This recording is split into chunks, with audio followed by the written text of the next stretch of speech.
Praise the Lord. இயேசு கிறிஸ்துவின் நாமத்தில் அனைவருக்கும் அன்பின் வாழ்த்துக்களை தெரிவித்துக் கொள்கிறேன்.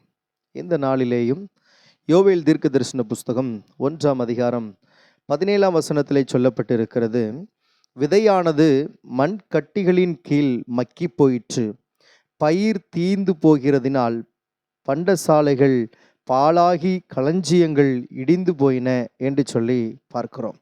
ஆவிக்குரிய வாழ்க்கையிலே நம்முடைய விதை எப்படிப்பட்டதாய் காணப்படுகிறது என்று சொல்லி இந்த உபவாச நாட்களிலேயும் நாம் நம்மை கொஞ்சம் நிதானித்து ஆராய்ந்து பார்ப்போம் என்று சொன்னால், ஆவிக்குரிய வாழ்க்கையில் நம்முடைய விதையானது எப்படி வளருகிறதா அல்லது வசனத்திலே பார்க்கிறதின்படி மண் கட்டிகளின் கீழிருந்து நம்முடைய வாழ்க்கை மக்கி போய் சாதாரண ஒரு வாழ்க்கையை போல வாழ்ந்து கொண்டிருக்கிறோமா? இன்றைக்குமே அன்பான தேவஜனமே, நம்முடைய விதையானது ஆவிக்குரிய வாழ்க்கையில் வளரணும். அது மக்கி போகிறது என்று சொன்னால், ஆவிக்குரிய வாழ்க்கையில் எந்தெந்த காரியங்களில் நான் மக்கி போய் வாழ்ந்து கொண்டு இருக்கிறேன் என்று சொல்லி நம்மை நாமே நிதானித்து ஆராய்ந்து பார்த்தோம் என்று சொன்னால், என்னென்ன தவறு நம்முடைய வாழ்க்கையில் இருக்கிறது, ஆண்டவருடைய வார்த்தைக்கு பிரியமில்லாத காரியங்கள் நம்முடைய வாழ்க்கையில் என்னென்ன இருக்கிறது என்று சொல்லி நாம் அறிந்து ஆராய முடியும்.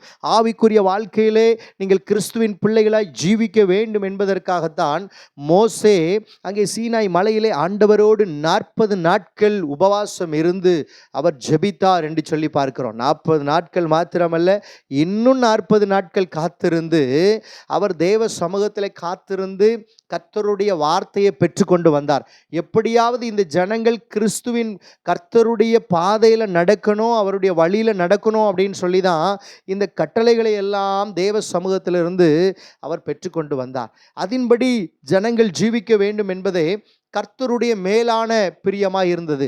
இன்றைக்கும் இந்த வாழ்க்கையில் நம்ம வாழ்ந்து கொண்டு இருக்கிறோம் அப்படின்னா, ஆவிக்குரிய வாழ்க்கையில் நம்ம விதைக்கப்பட்டு இருக்கிறோம் அப்படின்னா, நம்முடைய விதையானது எப்படிப்பட்ட காரியங்களை பின்பற்றி நடக்கிறது, கிறிஸ்துவின் அன்பை எடுத்து நாம் பின்பற்றி நாம் நடந்து கொண்டு இருக்கிறோமா என்று சொல்லி நம்மை நாமே நிதானித்து அறிந்து ஆராய்ந்து பார்த்தோம் என்று சொன்னால், நம்முடைய வாழ்க்கையில் என்னென்ன தவறுகள் இருக்கிறது, என்னென்ன பாவக்கிரியைகள் இருக்கிறது, என்னென்ன தேவனுக்கு பிரியமில்லாத செயல்கள் இருக்கிறது என்று சொல்லி இந்த நாட்களில் அறிந்து அப்படிப்பட்ட தவறான காரியங்களை, அசுத்தங்களை நம்முடைய வாழ்க்கையை விட்டு நாம் நீக்குவோம் என்று சொன்னால், நிச்சயமாகவே ஆவிக்குரிய வாழ்க்கையில் நம்மளால் ஆசீர்வாதமாய் வளர முடியும், தேவனுக்கு பிரியமான வாழ்க்கையை வாழ முடியும், நல்ல கனியை கொடுக்க முடியும். கர்த்தர் நிச்சயமாகவே நம்மை ஆசீர்வதிப்பாராக. ஆமென். God bless you.